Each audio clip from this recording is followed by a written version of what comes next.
Fala, meus irmãos, tudo bem? Estamos aqui para mais uma aula da nossa escola bíblica e hoje chegamos à lição de número 11 da revista A Justiça Divina, baseada no livro do profeta Ezequiel. O texto áureo diz assim: E clamavam uns para os outros, dizendo: Santo, Santo, Santo é o Senhor dos exércitos, toda a terra está cheia da sua glória. A verdade prática diz assim: o traje à santidade divina traz destruição espiritual à santidade de Deus e é a expressão máxima de sua glória. O assunto da lição de hoje é a visão do templo e o milênio. Se trata de uma visão que Ezequiel teve com relação ao templo que existe na eternidade e a visão também do milênio, que será o governo de Cristo por 1000 anos aqui na Terra. Então é sobre isso que vamos falar nessa lição. Te peço que desde já deixe aqui o seu like neste vídeo. Se você ainda não é inscrito, se você é novo por aqui, muito prazer, seja bem-vindo. Eu sou o Denis e você está no nosso canal. Semanalmente temos 2 vídeos de escola bíblica aqui, um dessa revista de Ezequiel, que fala da justiça divina, e o outro dessa revista aqui, de Marcos, que fala de Jesus, apresentando-o como um servo. Fora isso, temos vídeos todos os dias, de segunda a sexta, às 6 da manhã, uma palavra para abençoar o seu dia, e essa palavra nós chamamos de oráculo divino, né? Todos os dias às 6 da manhã esse vídeo sobe aqui no canal e se torna público para que você possa acompanhar e ser edificado através da palavra de Deus. Então, se inscreva no nosso canal, ativa o sino das notificações para você ser avisado toda vez que um vídeo novo for postado aqui no canal, tá bom? Aqui embaixo na descrição desse vídeo tem também o link da aula anterior. Na aula anterior dessa revista nós falamos da restauração nacional e espiritual de Israel. Se você procurar aqui no canal, tem uma playlist com todas as lições dessa revista e também da outra revista de Marcos. Que mais? Acho que é isso. Tem também o meu Instagram aqui embaixo para você me seguir lá. Lá nós postamos também palavras todos os dias. Tem também a caixinha de perguntas para nós interagirmos. Por lá você vai fazer perguntas, comentários, críticas. E é isso, tá bom? Estamos juntos. Fique com a gente até o final desta aula e Deus abençoe a sua vida. A nossa leitura bíblica está no capítulo 43 de Ezequiel. Vamos ler juntos do verso 1 até o verso 9, que diz assim: Então me levou à porta que olha para o caminho do Oriente, e eis que a glória de Deus, a glória do Deus de Israel, vinha do caminho do Oriente, e a voz era como a voz de muitas águas, e a terra resplandeceu por causa da sua glória. E o aspecto da visão que vi era como o da visão que eu tinha visto quando vim destruir a cidade. E eram as visões como a que vi junto ao rio Quebar. E caí sobre o meu rosto, e a glória do Senhor entrou no templo pelo caminho da porta, cuja face está para o lado do oriente, e levantou-me o Espírito e me levou ao átrio interior. E eis que a glória do Senhor encheu o templo. E ouvi uma voz que me foi dirigida de dentro do templo. E um homem se pôs junto a mim e me disse: Filho do homem, este é o lugar do meu trono e o lugar das plantas dos meus pés, onde habitarei no meio dos filhos de Israel para sempre. E os da casa de Israel não contaminarão mais o meu nome santo, nem eles, nem os seus reis, com as suas prostituições e com os cadáveres dos seus reis. Nos seus altos, pondo o seu umbral ao pé do meu umbral, e a sua ombreira junto à minha ombreira, e havendo uma parede entre mim e entre eles, e contaminaram o meu santo nome com as suas abominações que faziam. Por isso eu os consumi na minha ira. Agora lancem eles para longe de mim as suas prostituições e os cadáveres dos seus reis, e habitarei no meio deles para sempre. Amém. Até aqui a nossa leitura bíblica. Então vamos falar desses dois assuntos. O templo da eternidade e um pouco a respeito do milênio.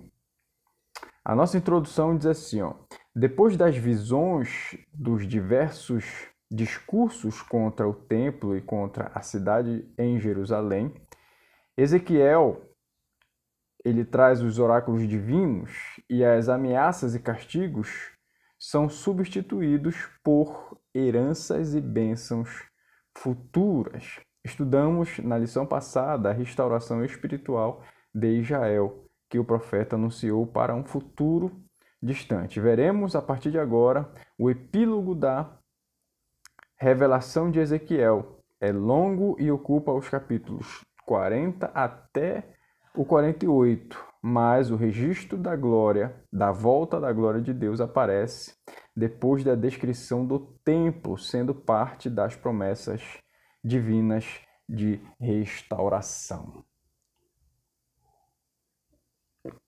Na lição anterior a gente falou a respeito da restauração de Israel, uma restauração em dois aspectos, nacional, segundo, espiritual. Então, as coisas materiais e espirituais estão diretamente ligadas. A restauração nacional de Israel se refere ao retorno, dos judeus, dos israelitas, ao retorno da diáspora, que foi a dispersão deles pelo mundo, espalhados em várias nações, mas que, por conta de o advento do Messias, esses judeus israelitas iriam retornar à cidade santa, a terra de Jerusalém. Então, a gente viu que no ano de 1948, a nação de Israel ela foi reconhecida novamente como uma nação, visto que no ano 70 havia sido destruída, devastada por Roma, inclusive o templo queimado e destruído. Há uma promessa de restauração dessa terra. Em parte se cumpriu no ano 48 e agora estamos já vendo as movimentações dos judeus para retornarem a essa terra. Então, caminhando para o fim, nós estamos vendo que uma das profecias é essa, a restauração nacional. Todos os judeus de volta a essa terra. Essa será uma potência mundial e nós vamos ver que posteriormente a isso, Jesus virá para reinar por 1000 anos, depois de derrotar o anticristo e todos esses eventos escatológicos. O que acontece é o seguinte, aqui nós vamos ver dentro dessa profecia esses dois pontos da revelação. O templo, não o templo físico, mas um templo espiritual. E segundo, um pouco a respeito de como será esse governo do milênio. Aqui no primeiro tópico, nós vamos ver sobre o que vem depois da restauração, que a gente viu na lição passada. Dentro desse tópico, vamos ver a porta oriental do templo. Segundo ponto, 3 observações importantes. E o terceiro ponto, as reminiscências. 3 pontos aqui dentro desse tópico. E o primeiro é a porta oriental do templo.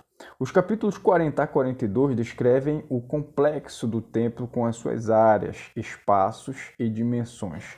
Mas só no capítulo 43 que a glória de Deus aparece. Na descrição do templo, Ezequiel é levado à porta que olhava para o caminho do Oriente, capítulo 40.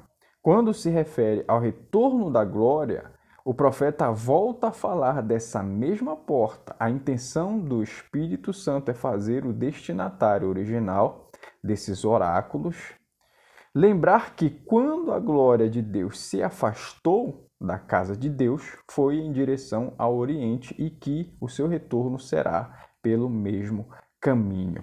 A gente viu na lição, acho que foi a lição de número 4, né, que fala a respeito quando se vai a glória de Deus e por que ela se foi, qual a razão dela ter saído do templo. A glória de Deus saiu do templo por conta das abominações, né, dos pecados, abominações que o próprio povo havia cometido.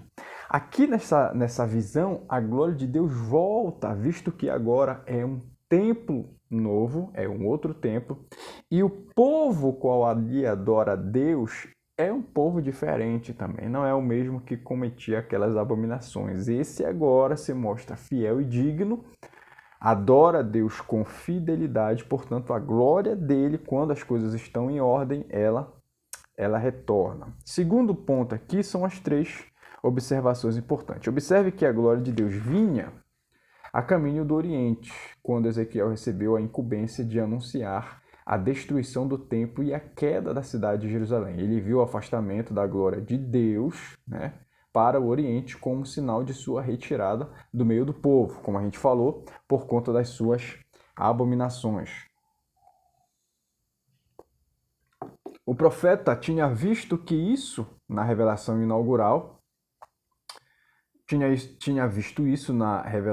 inaugural, a terra resplandeceu por causa de sua glória. Isso faz lembrar a visão do profeta Isaías, do capítulo 6. A voz como muitas águas é uma expressão metafórica para indicar o grande poder de Deus, conforme Apocalipse capítulo 1, capítulo 14 e também o capítulo 19.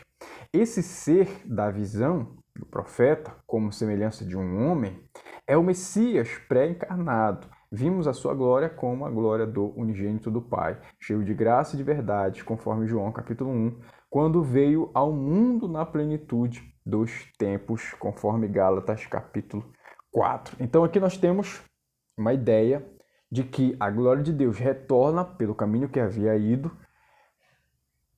Ao retorno, alguém aparece ali como um guia, como um explicador para orientar o profeta Ezequiel. Entendemos por essa visão que esse personagem é o próprio Cristo em uma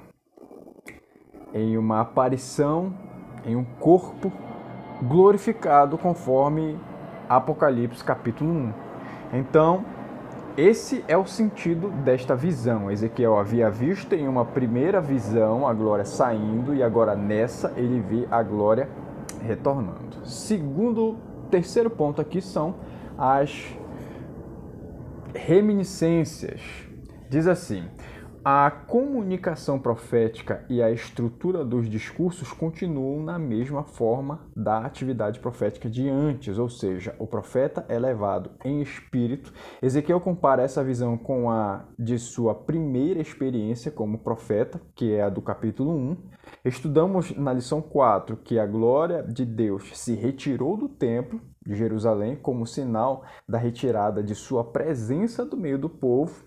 Depois de 14 anos da destruição da cidade santa, Ezequiel foi levado de volta em visão para Jerusalém. Então aqui faz o contraste, né, da primeira visão de Ezequiel, do capítulo 1. Aqui estamos no capítulo 43.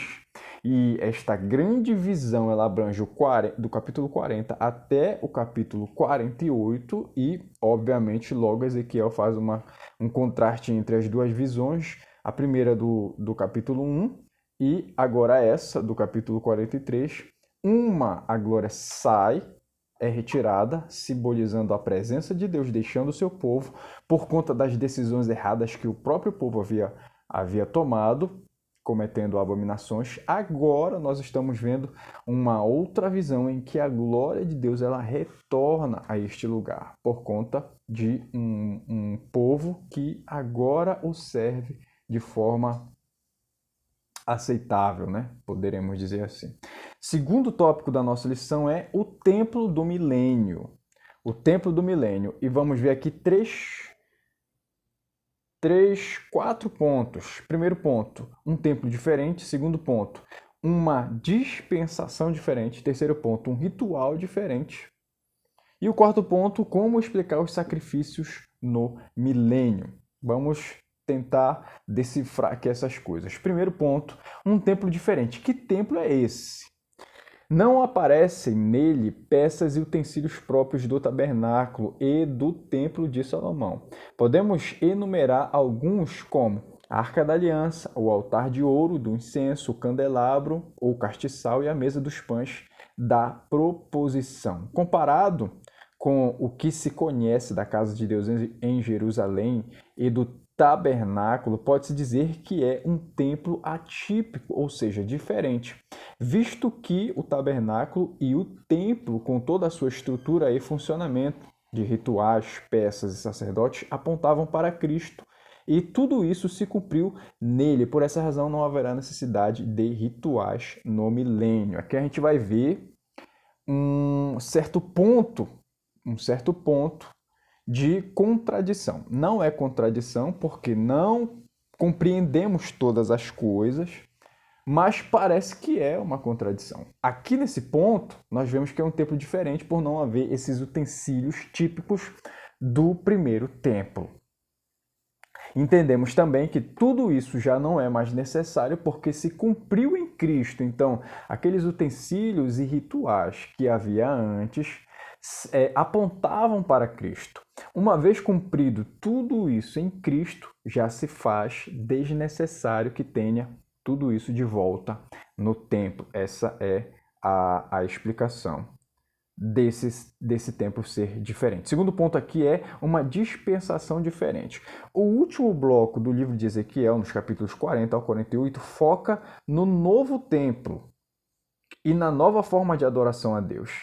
E a partilha da terra santa entre as tribos de Israel, a saber, são 12, né?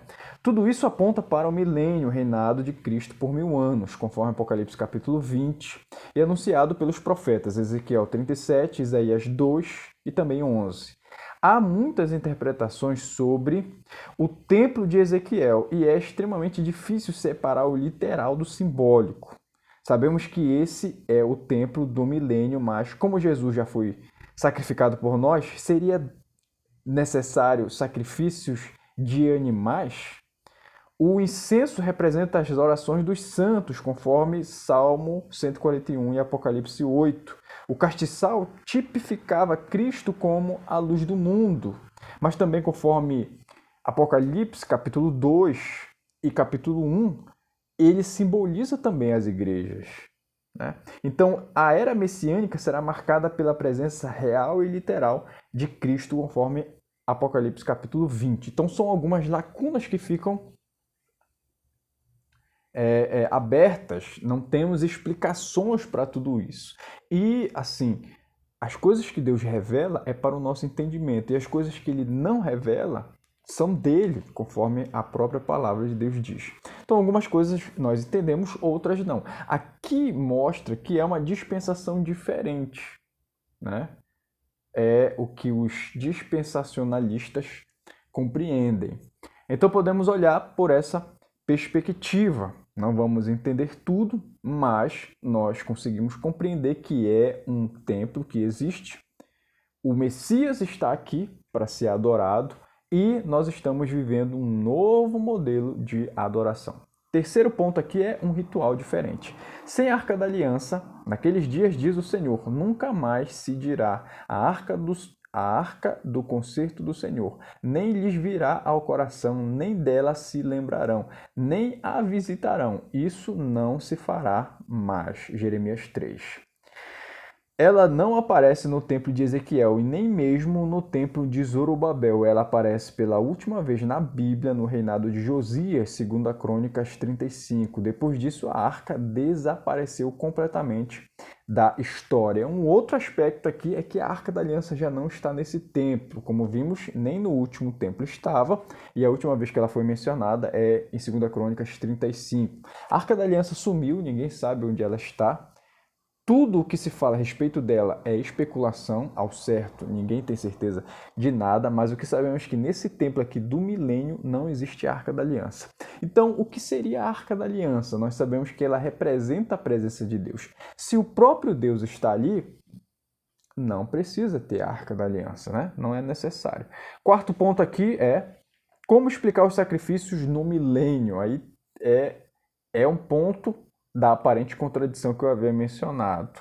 O ponto mais crucial da visão de Ezequiel é a descrição dos sacrifícios no sistema levítico, visto que o Senhor Jesus já cumpriu toda a lei, tornando sem efeito a eficácia do modelo mosaico, conforme Hebreus 9, 10 e Hebreus 9 e Hebreus 10. O apóstolo Paulo usa uma metáfora falando da linguagem dos sacrifícios do Antigo Testamento para o culto e o serviço dos cristãos, conforme Romanos capítulo 12, 1 Coríntios 9, Filipenses 4. Mas existem diversas explicações para os sacrifícios no milênio em Ezequiel. Uma delas é a principal, considera o sacrifício como literal, como memória do sacrifício de Cristo, assim como a ceia do Senhor será celebrada no reino de meu Pai, conforme Mateus 26, ou no reino de Deus, conforme Marcos 14. Uma explicação para isso seria essa, né? De que os sacrifícios no milênio, no templo, será como uma memória daquilo que Jesus fez por nós. Não temos certeza, é apenas uma justificativa, uma interpretação, uma das vias de explicação, mas certeza não temos. Terceiro tópico é santidade e a glória. E o primeiro ponto, a glória de Deus volta ao templo. São quantos pontos aqui? São 3 pontos. O segundo ponto é a identidade do guia celestial e o terceiro e último ponto, santidade para sempre. Vamos lá. A glória de Deus de volta ao templo. O Espírito Santo levou Ezequiel para o átrio interior do templo, como havia feito anteriormente, Ezequiel 8. Vimos isso na lição 4, mas nessa ocasião a situação do templo e dos seus adoradores era de completa apostasia com práticas abomináveis, que foi o que a gente viu na lição 4, né? Que eles estavam ali cometendo abominações e pecando contra Deus.